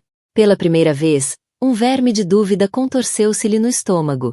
Geriu o divórcio com Sarafina com que julgava ser eficiência implacável, mas fizeram através de advogados e intermediários. Não lhe falará verdadeiramente desde aquela noite na Penthouse. Assumirá que o seu silêncio era fraqueza, mas agora, ao vê-la comandar a atenção de homens como Ashworth e Reed, começava a perguntar-se se não teria sido outra coisa completamente diferente. Os brindes tradicionais começaram. O padrinho, um amigo de faculdade de Garret, fez um discurso divagante e bêbado. A dama de honor, irmã de Colette, deliciou-se a falar de almas gêmeas. Depois foi a vez de Garret pegar no microfone. De pé no centro da pista de dança, banhado por um foco de luz quente, com Colette ao seu lado, agradeceu aos convidados, elogiou a beleza e inteligência da sua nova esposa, e falou de um futuro cheio de paixão e sucesso. E então, num gesto de arrogância suprema, uma última torção da faca que não resistiu a dar, abordou o elefante na sala. Quero também tirar um momento para reconhecer o meu passado, começou, a voz suave e magnânima, e agradecer a minha ex-mulher, Sarafina, pelo seu serviço ao longo dos anos. O nosso divórcio foi amigável e desejo-lhe apenas o melhor. A sua presença aqui hoje é um testemunho da maturidade e elegância com que ambos lidamos com esta transição. Ergueu o copo num brinde a novos começos. Seguiu-se um aplauso educado e desconfortável. Estava a pintá-la como a ex-esposa dócil e conformada, graciosamente a passar o testemunho. Estava a colocá-la no seu lugar. Entregou o microfone à organizadora do casamento, Geneviève, que parecia perturbada pela tensão no ambiente. Talvez tentando apaziguar, tentando alimentar a narrativa de Garret sobre a cordialidade. Geneviève tomou uma decisão fatídica, fora do guião. Isso foi lindo, Garret disse ao microfone, a voz a tremer ligeiramente. E é tão maravilhoso ver sensibilidades tão modernas. Sarafina, estás tão elegante. Pergunto-me se não gostarias de dizer umas palavras também, para desejar felicidades ao casal. Um suspiro coletivo percorreu o salão. Todos os olhos se voltaram para Sarafina. Foi uma sugestão horrivelmente embaraçosa, uma granada social. O rosto de Colette empalideceu de fúria. O sorriso confiante de Garret esvaneceu-se, substituído por um lampejo de pânico. Ele tinha escrito o guião. Aquilo não estava nele. Sarafina, no entanto, não parecia perturbada. Parecia pronta. Lançou a Geneviève um pequeno e tranquilizador sorriso. Um suspiro coletivo de alívio pareceu atravessar a sala. Ela ia ser graciosa. Ia tomar o caminho elevado, desejar-lhes felicidades. E este momento excruciante estaria terminado. Garret sentiu um lampejo de esperança. Talvez a tivesse julgado mal. Talvez ela simplesmente desempenhasse o papel que lhe fora atribuído. Sempre acreditei na importância de novos começos, continuou Sarafina, o tom conversacional, quase íntimo. São oportunidades de crescimento, de reavaliação, de varrer o velho e ineficiente para abrir espaço ao usado e novo. É uma filosofia que se aplica tanto à vida quanto aos negócios. Ela fez uma pausa, deixando as palavras pairar no ar. Virou ligeiramente o olhar, na direção da mesa onde Lord Ashworth e Franklin Reed a observavam com atenção suspensa. Garret e eu partilhamos 20 anos juntos. E, durante esse tempo, eu não me limitei a planear festas e escolher arranjos florais. Eu observei. Eu aprendi. Aprendi sobre a empresa que ele estava a construir. Lancaster Holdings, um nome forte, uma empresa robusta, construída com movimentos audaciosos, e nos últimos anos, com riscos cada vez mais ousados. O sangue de Garret gelou. Aquilo não era o discurso de uma ex-esposa graciosa. Era algo completamente diferente. A aquisição de Oak Haven, por exemplo, disse Sarafina, a voz agora com um tom mais cortante. Um triunfo, como Garret lhe chamou. E foi, de facto, um triunfo de ambição. Mas também foi um triunfo que deixou a empresa perigosamente sobrealavancada. Um facto que deixou muitos dos nossos investidores bastante preocupados. Um murmúrio nervoso percorreu a multidão. Vários membros do conselho mudaram-se desconfortavelmente nas cadeiras. Aquilo não era conversa de coquetel. Era informação interna a ser divulgada em público com precisão cirúrgica. Colette puxou o braço de Garret. Faz com que ela pare, sibilou. A voz um sussurro em pânico. Mas Garret estava paralisado, preso nos faróis da monólogo calmo e devastador de Sarafina. Garret falou do meu serviço para com ele, prosseguiu Sarafina, voltando o olhar para ele. E serviu. Sim. Mas o que ele parece ter esquecido é quem eu realmente servia. O meu dever principal nunca foi apenas para com meu marido. Foi para com o legado da minha família. Um legado de investimento estratégico e prudente. Um legado de proteção dos ativos. Fez uma pausa, deixando o silêncio pairar, dominando por completo a sala. Quando me casei com Garret, o meu avô, Donovan Croft, cujo nome alguns de vós talvez se lembrem dos primeiros dias da Etalhead Capital, deu-me um conselho. Disse-me para nunca deixar que o meu futuro estivesse inteiramente nas mãos de outro. Criou um traste para mim, um traste privado e discreto, com um mandato de longo prazo muito específico. O olhar dela encontrou o de Garret. A máscara afável caíra. O que restava era um vislumbre de horror a instalar-se-lhe no rosto. Ele começava finalmente a perceber. O sangue desapareceu-lhe da cara. Durante 20 anos, anunciou Sarafina, a voz clara e dura como um diamante. O traste, sob a gestão experiente de Phineas Croft, foi adquirindo silenciosa, paciente e estrategicamente ações da Lancaster Holdings. Comprou ações através de vários fundos e holdings. Northwood Holdings, Argentergengen Asset Management, até uma pequena percentagem através da firma de Lord Ashworth, aqui presente. Fez um aceno gracioso ao Lord britânico, que retribuiu com outro. Garret estava tão focado no horizonte, disse ela, a voz tingida de uma frieza compassiva, que nunca se deu ao trabalho de olhar para o registro de acionistas. Nunca perguntou quem estava por trás das firmas com nomes genéricos que estavam tão ansiosas por investir na sua visão. Fez uma breve inspiração, preparando-se para o golpe final. Por isso, embora eu realmente te deseje um novo começo, Colette disse, voltando-se para a mulher mais nova, cujo rosto agora era uma fachada em colapso de incredulidade. Temo que o novo começo de Garret será bem diferente do que ele imaginava. A voz de Sarafina baixou, tornando-se nítida e corporativa. A voz de uma CEO a anunciar uma decisão. Desde a última terça-feira, o bloco final de ações foi adquirido, o que significa que o Sarafina Croft Trust é agora o acionista maioritário da Lancaster Holdings, com uma participação de controlo de 51,8%. Um suspiro coletivo, como o som de 100 pulmões a serem socados ao mesmo tempo, ecoou no salão de festas. Foi um estrondo sônico de choque e descrença. Portanto, concluiu Sarafina, a voz ressoando com autoridade indiscutível. Vou usar o meu direito como acionista maioritária para convocar uma reunião de emergência do Conselho de Administração, esta segunda-feira, às 9 horas em ponto. O ponto principal da agenda será uma revisão completa da atual liderança executiva e uma votação para a nomeação de um novo diretor executivo. Ela sorriu, um último sorriso brilhante e gélido. Parabéns ao jovem casal. Aproveitem o salmão. E com isso, pousou o microfone no suporte, virou costas e afastou-se do epicentro da explosão que acabará de detonar. A farsa terminara. O desmascaramento estava completo. Durante um longo momento suspenso, o salão permaneceu preso num estado de paralisia coletiva. O único som era o leve zumbido constrangido do ar-condicionado. As palavras de Sarafina pairavam no ar, cintilantes e venenosas como estilhaços de vidro quebrado. Acionista maioritária. Reunião de emergência. Novo CEO. As frases detonavam uma a uma nas mentes dos convidados atônitos. Então, eclodiu o caos. Não um caos de gritos, mas uma implosão frenética da alta sociedade. O murmúrio de choque explodiu numa cacofonia de conversas urgentes e sussurradas. Telemóveis, antes guardados em clutches de designer e bolsos de fatos, estavam agora em todas as mãos. Investidores escreviam freneticamente aos seus corretores. Membros do conselho, pálidos e de lábios apertados, juntavam-se em grupos, expressões de fúria e medo.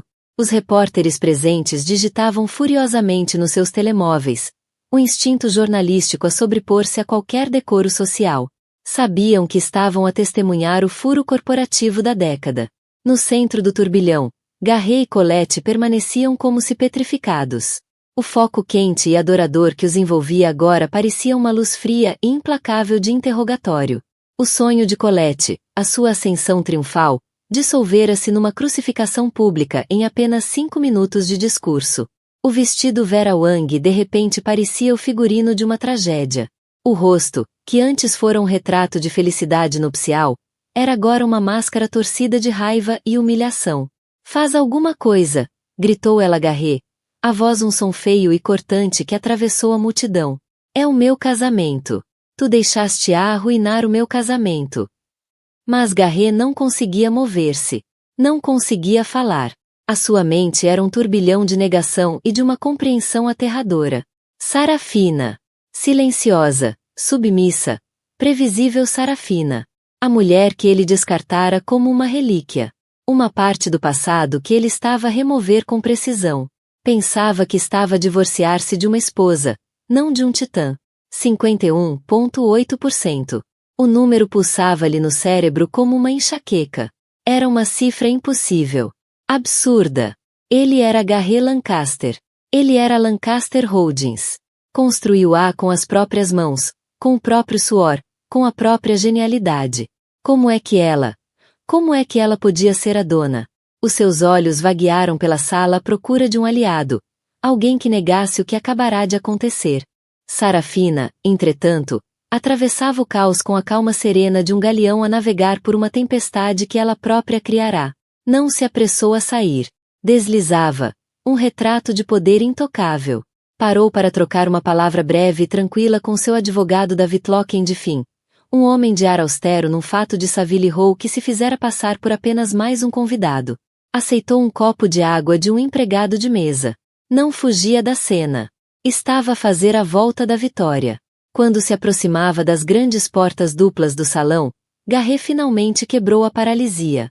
Impulsionado por um surto de fúria desesperada, tropeçou atrás dela, empurrando convidados atônitos. Sarafina! Rugiu, a voz em brado. Ela parou e virou-se para o encarar, a expressão de leve curiosidade, como se ele fosse um funcionário júnior com uma dúvida menor. Como pudeste? Sibilou ele, o rosto distorcido. Como pudeste fazer isto, logo hoje? Pelo contrário, Garret, respondeu ela, a voz baixa e firme, apenas para os ouvidos dele. Hoje era o único dia. Tu quiseste um espetáculo público da tua vitória. Quiseste todas as pessoas importantes nesta sala para testemunhar o teu novo começo. Eu apenas dei-lhes uma versão mais precisa da história. Esta é a minha empresa. A minha vida, balbuciou ele, a fachada cuidadosamente construída de sofisticação a desmoronar-se. Não, Garret, corrigiu ela com suavidade, mas com uma espinha de aço. Era a tua empresa. Foste o seu administrador. E, na minha opinião, e mais importante ainda, na opinião do acionista maioritário, a tua administração tornou-se imprudente. Alavancaste o futuro da minha empresa por causa do teu ego. O uso da expressão minha empresa foi como um golpe físico. Ele estremeceu. Vou lutar contigo, rosnou ele. Ver-te-ei em tribunal até o fim da tua vida. Sarafina permitiu-se um pequeno sorriso de pena. Não se luta contra os números, Garré. Os teus advogados da Thornton e Beck são excelentes em processos de divórcio, mas suspeito que vão estar completamente fora da sua profundidade. A minha equipa na Whitlock Finn, por outro lado, é especialista em governança corporativa e direitos de acionistas. Os estatutos são bastante claros. A votação de segunda-feira é uma formalidade. Podes comparecer à reunião como CEO cessante, ou apresentar a tua demissão antes. A escolha é tua. De qualquer modo, esvazia o teu gabinete até ao meio-dia. Colette tinha seguido atrás dele, o rosto sulcado de lágrimas, a maquilhagem a escorrer. Bruxa! Gritou ela a Sarafina. Bruxa amarga, calculista. O olhar de Sarafina pousou em Colette, e os últimos vestígios de calor desapareceram, deixando um frio glacial. Queria ser rainha deste reino, minha querida, disse Sarafina suavemente. Devias ter feito a devida diligência sobre quem realmente possuía o trono. Casaste com um homem. Mas cobiçaste um império. Ficas com o homem. Suponho ponto, mas tenho quase a certeza de que o que querias realmente era o império. Com esse golpe final e devastador, Sarafina virou costas aos destroços das suas antigas vidas. O seu motorista esperava com a porta do Bentley aberta. Ela entrou sem olhar para trás. À medida que o carro se afastava, ela ainda os podia ver através do vidro fumado. Garré Lancaster, o titã da indústria, de pé, mudo e arrasado, à entrada do que restava do seu casamento arruinado. A sua noiva chorosa agarrava-se ao braço de um homem que, em poucas horas, perderá tudo o que realmente importava. O golpe estava completo. O reinado de Garré Lancaster chegará ao fim. O reinado de Sarafina Lancaster acabava de começar. O casamento na Greystone Manor não terminou. Implodiu. Ficaria para sempre lembrado nos anais da alta sociedade de Chicago como o golpe Lancaster. Antes que o Bentley de Sarafina chegasse ao fim do longo caminho de cascalho, o primeiro alerta de notícias chegou aos telemóveis da elite financeira mundial. Bloomberg. Sarafina Croft Lancaster anuncia 51,8%. Participação controladora na Lancaster Holdings. Tudo durante recessão de casamento do CEO. Reunião de emergência convocada. A história espalhou-se como fogo pelas veias digitais da economia global. O Wall Street Journal, o Financial Times, a Reuters. Todos mobilizaram os seus melhores jornalistas, a ligar a todos os convidados, membros do conselho, analistas que conheciam. A narrativa era irresistível. A esposa traída, a vingança pública, a aquisição corporativa. Um drama de proporções shakespearianas no mundo dos bilhões em logística. No domingo de manhã, a história já era manchete. Fotos de Sarafina, incrivelmente composta no seu fato azul safira, eram justapostas a imagens de um Garré exausto e atônito e de uma Colette em lágrimas. O mercado, que adora estabilidade e detesta vazio de poder, já reagia. Os futuros pré-mercado da Lancaster Holdings, LNC, estavam em queda livre. Analistas previam um banho de sangue assim que a Bolsa de Nova York abrisse na segunda-feira. Garré e Colette passaram a noite de núpcias não numa suíte luxuosa, mas na sala de reuniões estéril da Thornton e Beck, rodeados de advogados em pânico. Os Bulldogs estavam em choque. Tinham se preparado para um divórcio padrão, embora de alto valor, mas não para uma aquisição hostil orquestrada por quem julgavam ser a vítima. Esmiuçavam estatutos corporativos e acordos de acionistas, os rostos cada vez mais sombrios a cada página. Ela venceu-nos, Garré, disse o advogado principal Robert Thornton, um homem que nunca admitira derrota. Parecia exausto. As compras de ações são a prova de bala, distribuídas por pelo menos uma dúzia de entidades legais ao longo de 2 décadas. É uma obra de arte. Diabólica, mas uma obra de arte. O Sarafina Croft Trust é o proprietário maioritário incontestado. A reunião de emergência é legal. A votação é legal. Então o que faço? Perguntou Garré, a voz oco, um eco do que fora. Tens 2 opções, disse Thornton, sem rodeios. Apareces na segunda-feira e és publicamente executado por um conselho que agora é dela, ou demites-te. Aconselho a segunda. Dá-te uma réstia de dignidade para levar contigo. Colette, encolhida numa cadeira, envolta num casaco emprestado sobre o vestido de noiva arruinado, apenas olhava para o vazio. A mente dela não conseguia processar a escala do desastre. Tinha atrelado a sua carruagem a uma estrela, apenas para vê-la cair do céu. O poder, o prestígio, a penthouse, o jato privado, tudo evaporava diante dos seus olhos. Ela era a senhora Lancaster. Sim, mas agora o nome parecia um fardo, uma marca associada à humilhação e ao fracasso. Estava casada com um homem que se tornaria o exemplo mais famoso de queda corporativa da história recente. Entretanto, Sarafina passava o seu domingo em preparação silenciosa. Não estava num spa. Não celebrava com champanhe. Estava na sala de reuniões da Whitlock & Finn, um espaço de poder discreto e tradicional, com painéis de madeira escura e vista para o rio Chicago. Ao seu lado, estavam Phineas Croft, recém-chegado de Zurique, e a equipa legal e financeira que ela própria escolhera. Não estavam a celebrar. Estavam a delinear estratégias. A ação vai despencar na abertura, disse um jovem e perspicaz analista chamado David Shen, apontando para um gráfico. O mercado odeia a incerteza. Eles veem uma briga familiar, não uma transição. Phineas assentiu.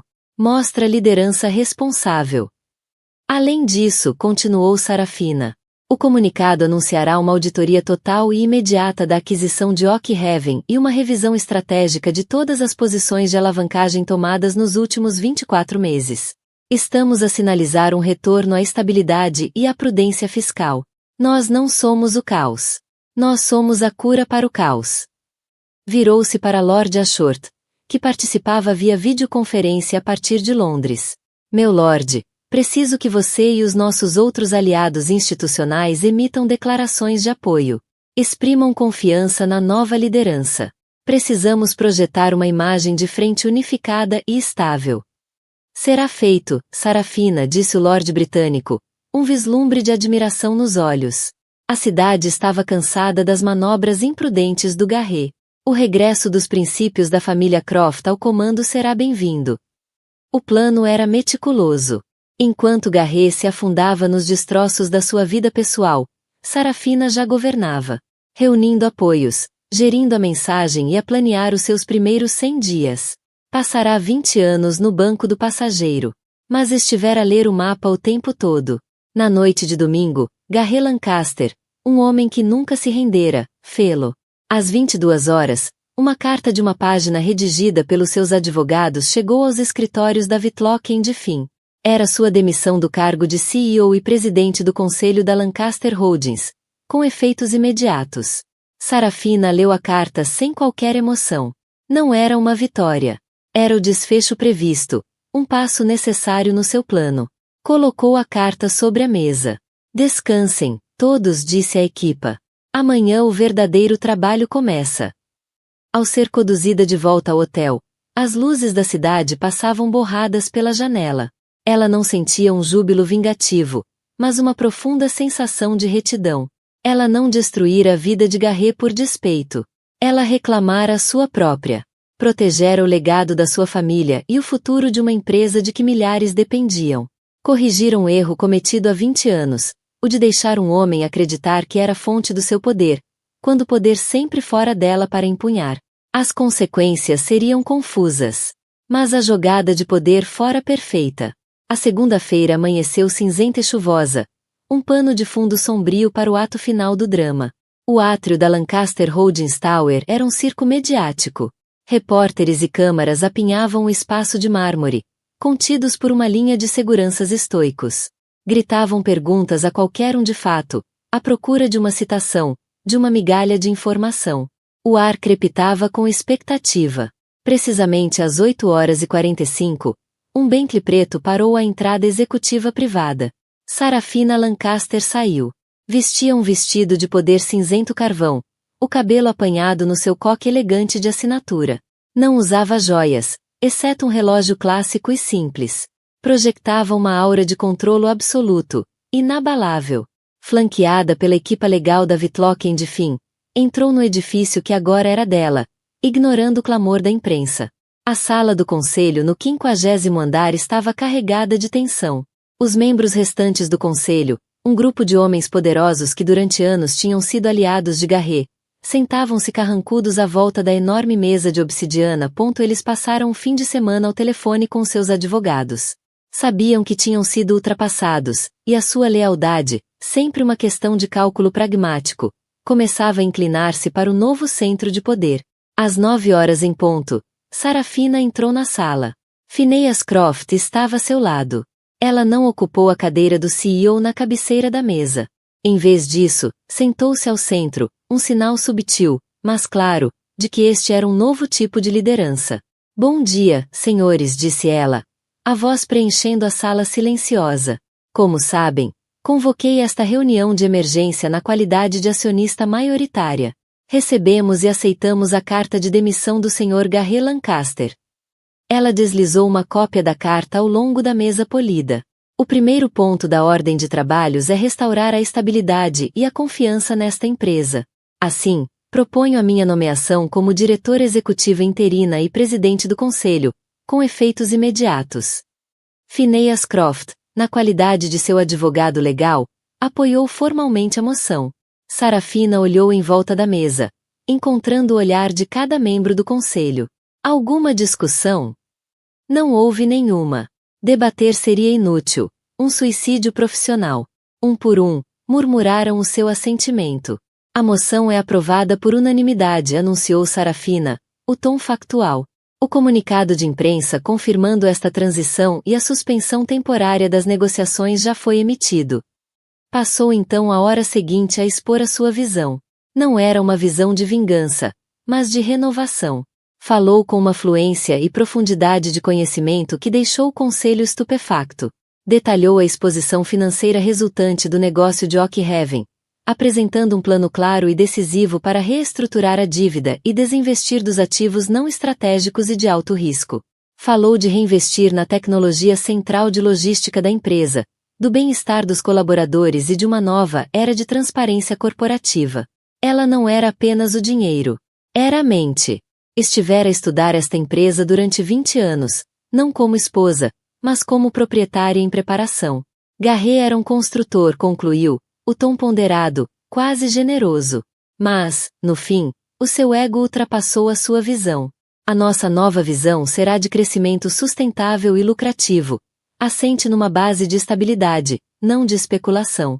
Vamos honrar o nome Lancaster tornando-o sinônimo não de apostas arriscadas, mas de fiabilidade e valor. Alguma pergunta? Uma mão levantou-se. Era Robert Shen, o mais jovem membro do conselho. E quanto ao pacote de indemnização de Garret Lancaster? O contrato de trabalho do Sr. Lancaster inclui uma cláusula padrão de moralidade, respondeu Sarafina com frieza. Acredito que as suas ações, que causaram danos significativos à reputação da empresa e colocaram em risco o valor para os acionistas, constituem uma violação clara dessa cláusula. Portanto, ele não receberá nenhum paraquedas dourado. Receberá a pensão a que tem direito por lei. Nada mais. A mensagem era brutalmente clara.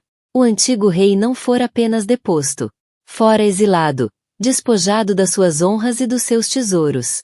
O destino de Garret e Colette tornou-se uma nota de rodapé na história maior da ascensão de Sarafina.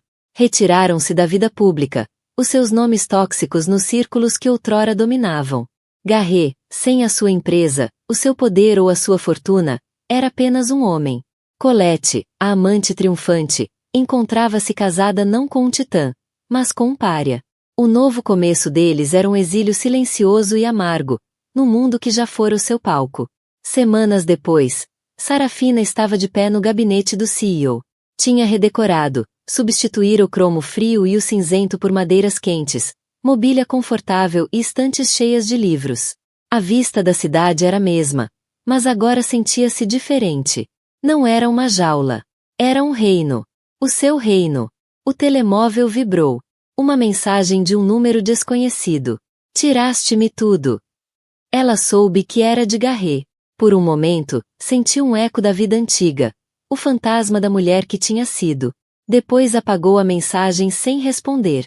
Já não tinha tempo para o passado. Virou-se novamente para a janela, olhando para a cidade vasta abaixo, uma paisagem de desafios e oportunidades. O reinado de Sarafina Croft Lancaster acabava de começar. E assim, Sarafina Lancaster reescreveu a sua própria história. Transformou a traição máxima na vitória suprema, provando que a pessoa mais silenciosa na sala é, muitas vezes, a mais poderosa. A sua história é um lembrete cru e arrebatador de que o valor de uma pessoa nunca é definido pelo seu parceiro, e que a melhor vingança não é barulhenta nem caótica.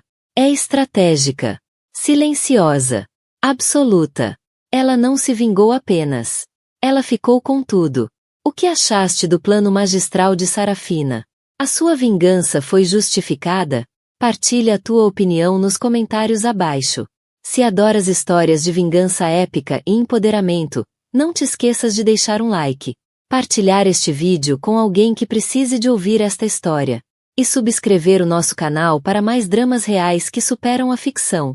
Clica no sino de notificações para nunca perderes uma atualização nossa. Obrigado por ouvires.